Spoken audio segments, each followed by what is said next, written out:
What's up idols, it's CC Lesson 3, welcome back to my channel. So in my last video on Wednesday, I was trying to be all positive and uplifting. I'm like, 10 reasons you should date Korean men. I woke up Thursday morning with a detailed PDF of 3 reasons why you shouldn't. There's a girl from South Africa who just moved to Korea in February and she already has 3 horrific dating stories. 3 different guys, 3 different awful conclusions. She said for this story she wants to either be Pocahontas or Mulan, but we're gonna go with Mulan because Pocahontas has a lot of syllables. Y'all, she sent receipts, we got screenshots and photos. If you want to help support me to keep making content like this, please watch until the end of the video. Watch as much of this video as you can. Watch for as long as you can tolerate my annoying voice. Engage with the video. Please leave a like. Please leave a comment. It helps your girl out so much and it really helps keep this going. So yeah, like I said, it started with an email. Well, first it started on Instagram. Follow your girl on Instagram. She DM'd me and said, hey girl, I got some tea to spill. Should I email it or send it here? So I'm like, oh yeah, email will probably be better because on Instagram there's like message limits and stuff. So I typed up a whole PDF, y'all. I'm gonna save the craziest one for last. I'm gonna ease y'all into this insanity. So Mulan is 25 from South Africa. She was a high school teacher and she decided she needed a change. So she applied to Epic and she's been teaching in Korea since February. She lives in this small town of, well, small compared to Seoul. But yeah, you know, she says she got really lucky. Her co-workers, they get along really well. Her students aren't too bad. She said there was a very smooth transition to her new life in a new country with a new work environment. So at this point, you know, she's new, fresh in Korea. She hasn't been dating for 3 years. So she does what we all do. She downloads Tinder. She said, I haven't been in a relationship for 3 years, so when I settled in, I thought maybe I should start dating again with the hopes that the men in South Korea would be a total upgrade from the men in South Africa. Obviously, I was wrong. Most of her interactions and experiences on Tinder were the typical, do you live alone? Do you want friends with benefits? ONS, which is one night stand, hook up. But she said there were a few gems, you know? There were some guys that were really good and really nice, but just not her type. So the first guy up in the Fuckboy Olympics, he was from Pohang, which if you know anything about Korea's geography, is over near Busan. It's like north of Busan. Busan is in the southeast of the island. I keep saying South Korea is an island because it like basically is. It's North Korea. You can't travel through North Korea, so it's pretty much, it's isolated. I consider South Korea an island. I know it's not technically an island, but I keep saying that, my bad. Anywho, he came a very long way from Pohang to Suncheon with the claims of, oh, I want to see the cherry blossoms and, you know, I really like to explore other cities and it'd be really nice to just meet you in person. I don't mind having to go far to see you. She just refers to him as Tae, so we're going to call him Tae. Tae from Pohang. Not the good Tae. She said he was a very easy person to talk to. He never made any like sexual advances. He was not too like forward or suggestive. She felt really relaxed talking to him, which is all green flags that we all look for. But she did say that, you know, going from Pohang to Suncheon just to see her made her feel bad because somebody going out of their way the extra mile to go and visit you, you don't want the meeting to go bad or be like a disappointment, so it's a lot of pressure. So as previously stated, she gets along really well with her working staff and her co-teachers. There's one in particular, English named Esther, and she's like, girl, this Tae dude sounds a little sus, like going all the way from Pohang all the way over here just to see cherry blossoms and to meet you. Keep me posted. We all need that friend that's like, hey, you know, call me if you need like an escape route. I can call you and pretend there's an emergency, or I can be out front or pretend to be your parent. You know, like we all need that escape route, that alibi. So for their date, their plan was to meet on a K-drama set. I didn't really ask too much about that. I never heard of that. It sounds really fun and lit, but you can tour K-drama sets, I'm assuming, and that was gonna be their first date. So the first thing that she wanted to tell me was he was short. He said shorter than her. And for reference, she's 161 centimeters. What's 161 centimeters in feet? Oh damn, y'all, that's only 5'3". And look, we all love our short kings, right? You know, my favorite short king is Taeyang from Big Bang. Just don't lie about your, why do men keep lying about their height? Like, you're gonna meet. You ain't got to lie, Craig. You ain't got to lie. Why you always lying? Oh my god, stop your fucking lying. That's weird. That's a weird thing to lie about. I don't understand. Anyway, the next thing noteworthy to document is when they went to get the tickets for the K-drama set, she offered to pay to be nice, you know, being polite. He came all this way. He takes her card from her and then pays for their tickets. What? Bombastic side eye. Criminal offensive side eye. So, you know, she's trying to ignore these red flags and make the most of it. And as they're talking and hanging out, he decides to be like the tour guide, apparently. And she said she's still texting Esther on Kakao to like update her with what's going on. So Esther's like, girl, I got you. Call me, beat me when you need me. Just know that I am on my way. So the plan was she was gonna call Mulan and be like, hey girl, there's an emergency, we need your preparation. One of the other teachers came down with COVID and we need you here like as soon as possible. She was trying to enjoy the set, you know, she paid for it, not just for herself, but for Tay as well. So she's like, well, that's a good out, you know, I'm gonna utilize that, but I do want to try and make the most of this because I did spend my coins on this. So the plan at the end of this tour is to execute plan Kim Possible. She's like, oh no, okay, what do I do? 지금 갑자기 I gotta go to my school. Darn, I gotta cut this day short. I am so sorry. He offers to go with her. He said, oh my god, you know, that's so sudden, I'm sorry, but I could come with you. I'll just wait at a cafe nearby until you're done. So then she has to let Esther know, like, this is starting to backfire. Homie's trying to come with me and just wait at a cafe near the school. So Esther, being the real one that she is, she says, okay, you know, I'll go to the same cafe and I'll meet you. So yeah, while they were going to the cafe, Tay gets a taxi, they get in the taxi. He gets out of the taxi first, leaving her to pay for the taxi outside of the cafe that he insisted on waiting in. So then she's just beyond annoyed, frustrated over this guy. Like, he won't leave. And on top of that, she's paying for everything. So Esther gets to the cafe with Mulan and Tay. And Esther and Mulan leave, and Tay is at the cafe just waiting. So Esther and Mulan are like, oh my god, like, what the fuck, like, this dude won't leave. So yeah, she asked him, by the way, when are you gonna go back to Pohang, because it's kind of far from here, and you didn't tell me if you got a hotel or anything, like, are you planning to spend the night over here? She has reason to believe that he expected to spend the night at her house because he did not book a hotel for that night. He's like, yeah, it's fine, I'll just wait for you here, and decided to just block him. She stopped replying and she blocked him, and that was the end of the story number 1.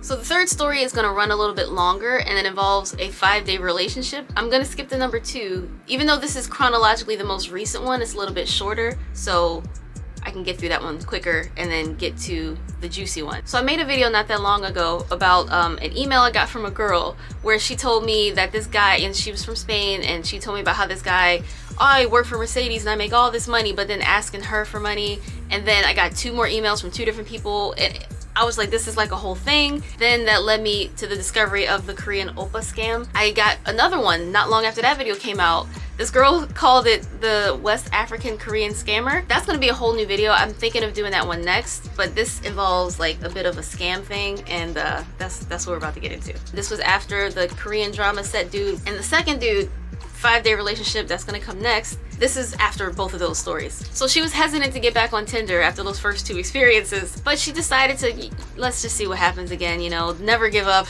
So she started talking to this guy named Jin, and she said the reason he was different is because he wasn't overly eager to meet up in person, he wasn't too suggestive or forward, which is always really nice, even though you can see that just because they don't type it don't mean they're not thinking it. She said she got the sense that he was more interested in getting to know her. He was asking her a lot of personal questions, sharing personal information, and even mentioning that like his mom died when he was young and they had some similar traumas and everything, so she felt like, oh wow, like this is a really nice guy to talk to. And you know, in the era of shows like Catfish, people are more aware of signs of a catfish. You know, you don't really get to speak to them on the phone, you don't get to see what they look like a video call or a Zoom or whatever. They don't really want to meet up in person. There's always a reason why they can't meet up in person. They're really far away, different times. Like there's always something that keeps that personal physical interaction from happening. And she said she's been catfished before, so she knew some of the patterns. So 2 days before she sent me this email, she said 2 days ago she decided to randomly do like a reversed image of the pictures he's been sending. I'll show y'all the pictures too soon, don't worry. If you see these pictures from some guy who's like, hey girl, you my type, run.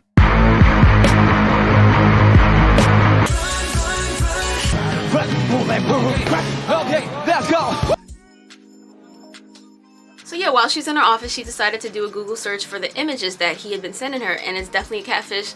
It immediately linked to a blog that a Chinese person wrote about like a Korean Oppa scam that they fell for, and she said, yeah, definitely a catfish. The images went straight to a blog about exposing this person as a catfish. Expose him! Expose him!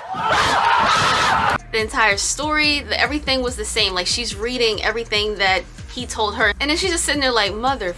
So one thing that she didn't put in the PDF that I was able to ask her about a bit on Instagram, I was like, well, did he ever try to ask you for anything? But this is still very fresh. She hasn't like confronted him like, oh yeah, I know you're a catfish, by the way, which I was like, you are better than me, because I would have replied to him with a link to the blog that's exposing him. She said that according to the blog and everything, he does eventually come to ask for money and, oh, I need help, but I plan to take care of you, and it hasn't gotten to that yet. So I think she's just trying to have some fun and see like where he takes this. By the way, for those interested on this creep's IG, it is dong._570. So if you want to check it out or report him, expose him, So as promised, these are the photos that she sent me of the catfish. So now for the meat and potatoes of this story, where she even included like a screenshot of their conversation, like the final interaction they had and how cold he was. So yeah, I know I did this out of order, but I wanted to be able to go into detail with this story because the first two were relatively short, even though this is chronologically the second one. But yeah, so this was Milan's first relationship ever in Korea, and it lasted for 5 days. Here's how it happened. At the beginning of May, she matched with a guy named JJ. He was attractive, he ticked all the boxes, he was interesting, had hobbies, seemed like, you know, he took care of himself and was doing well for himself. The first date was on a Sunday night in a cafe, and then they took a 2-hour walk. She said they got along like a house on fire, which is pretty proper because it ends up being destructive in the end, right? The only thing is she said that there was an 8-year age difference. I'm assuming that he was 8 years older because if he was 8 years younger, then she's going to jail. She said he was sweet and open-minded and he lived abroad for a little bit. So she said he was settled in his career, so she didn't have to worry about like begging for his time. Like he had enough time to work and spend time with her. Keep that in mind, please. Keep that in mind as we get closer to the end of the story. He's bragging about how much time he has to offer her. He's available. Mani shikani iso. So the next day he asked to go out on another date, and it's a school holiday, so she has the day off. So perfect timing, they can go out again. So they went to a temple. I'm not even gonna try and pronounce it. I don't know what it is. Whenever I see Korean words romanized in English, I can't pronounce it. I need to see it in Korean to know how it's pronounced. It's Songgwangsa. So that's Songgwang. And it's sweet because while they were on their first date, she did mention that this was a place that she really wanted to visit, so he remembered. He was listening. He said, I got you, boo. Second date ideas. And the temple wasn't all that close. She said it was about 45 kilometers, which he picked her up for and took her. So like the man drives too. She said it was a very cute and comfortable date, and she started to really believe that he wanted something serious. You know, especially being older. If she's 25, he's 8 years older. At that point, you would hope that, you know, you're a little more settled. You're done with being like this playboy, just wanting to sleep around. Like you want to start to build something. That is not correct. So, you know, they're talking about cultural differences that revolve around dating and stuff. So she said, like, with her, you know, there's like the whole 3-date rule versus the 5-date rule. You become a couple after like 3 dates. Like, Koreans do it really differently than a lot of people. She said, I'm gonna need like 5 dates before I can be confident and comfortable knowing that you're the one. Whereas Korea, it's typically like a 3-date rule. And she said he was fine with that. He was like, cool, like, dude, I get it, you know, take your time, get to know me. And he went away on a business trip to Vietnam. He was still texting her like the whole time, being consistent. He wasn't, you know, just like, I'll deal with that when I get back. He was still making the effort to get to know her. And whenever they saw each other, he surprised her with cute little gifts. And it's funny, like, describing all this greatness, you're like, Isis, what could possibly go wrong? Trust me, I'm getting there. So with everything heading in the right direction, she decides to delete Tinder. She's like, I don't need this fuckery anymore. Like, I got a good one in my life. He also said that he had never been in a relationship with a foreigner before, and how he was hesitant to ask her to be his girlfriend because he didn't know if their relationship could actually work out with the cultural differences, language differences. Was she gonna stay in Korea forever? Was he gonna have to move? Things like that. But he eventually asked her to be his girlfriend. So it was May 25th when she said, yes, I will be your 여자친구. Keep that in mind. May 25th starts this 5-day relationship. So on that weekend, his family was visiting and they were gonna stay at his house, and he was complaining about having like a little nephew who was like a menace. He was 8 and they were visiting from Seoul, and he was like, oh my god, they're gonna drive me crazy. What do? I need somewhere to stay because my nephew's gonna make me insane. I volunteer! I volunteer! I volunteer as tribute! Está loca. So one thing that's important to note is this whole time that they've been going out, he never knew where she lived. Whenever they agreed to meet, it would be at a cafe nearby, which is also very smart. Do not let them know where you live, because if things go awry, they can stalk you. We don't want that. In the email, she's like, call me paranoid. I'm like, no girl, I'll call you smart. Betty, you smart. You very smart. Matter of fact, you a genius. So you guys can see where this is going, right? He asks if he can come to her house, and she's like, well, isn't it kind of rude to ditch your family? Like, they came down from Seoul to stay and visit, and you want to spin.